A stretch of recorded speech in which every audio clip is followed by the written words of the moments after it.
Hello，大家好，今日想同大家介紹 Mo Willems 呢個作者嘅書。咁點解我哋會介紹呢個作者嘅書呢？其實呢個作者咧真係大有來頭。佢嘅書咧其實出咗好多唔同嘅系列，咁亦都今日呢一套咧 Elephant and Piggy 咧就列入圍咗 Times Magazine 100大兒童好書。咁你見到其實成個系列咧，佢有25本嘅，當中有啲咧攞咗呢個獎項嘅咧，都已經有個印章喺呢本書上面，以表示呢本書咧真係非常之值得小朋友去閱讀嘅。咁今日咧首先講下呢一套書咧，我哋會推薦點樣去教家長去使用啦，同埋入邊當中學到啲乜嘢嘢嘅。咁呢一套書入邊咧，25本書入邊 Can I Play Too 呢一本咧，被譽為成個系列第一本要小朋友去閱讀嘅圖書。咁點解咁講咧？打開入邊你會見到，其實我哋建議家長咧同小朋友一齊去 role play， 每個人一齊去扮一個角色，而每個角色入邊咧上面有個頂頂咧係佢哋講緊嘅嗰個對白嚟嘅。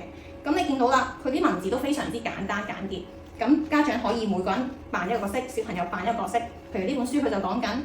當Elephant 同埋 Piggy 佢哋兩個諗住玩拋波嘅時候，無啦啦條蛇就話要加入，話要玩拋波啦。跟住呢兩個小朋友你眼望我眼，就覺得哇好奇怪，呢條蛇根本就冇手嘅，佢點樣玩拋波呢？但係呢兩個小朋友都依然唔放棄，佢哋諗咗好多唔同種類嘅方法。咁入邊你見到一啲字咧，忽然之間會大隻咗，或者係斜體咗嘅，就係希望家長同小朋友講呢個故事嘅時候咧，可以加強你哋嘅語氣，去誇張啲，做一啲身體嘅動作，令到小朋友咧意識到原來講呢個對白嘅時候咧係有身體嘅張力，亦都有語氣嘅一啲嘅強調嘅。咁令到小朋友可以學到一啲地道啲嘅英文，令到佢覺得呢個故事都係非常之有趣。咁去到故事最後尾個結局係點樣咧，就要靠小朋友自己去睇啦。咁佢哋都用咗一個非常之聰明嘅方法，化解咗蛇冇手但係都可以拋到波嘅呢個咁搞笑嘅一個內容喺入邊嘅。咁咧，你會見到呢個系列入邊咧，佢而家25本書啦，我哋有個別一本咁賣，亦都有5 in 1，即係5個故事結合咗做一本入邊。咁有唔同嘅 format 去俾家長去選購嘅。咁透過一個輕鬆幽默嘅方法，令到小朋友咧學到友誼，學到分享等等唔同嘅主題，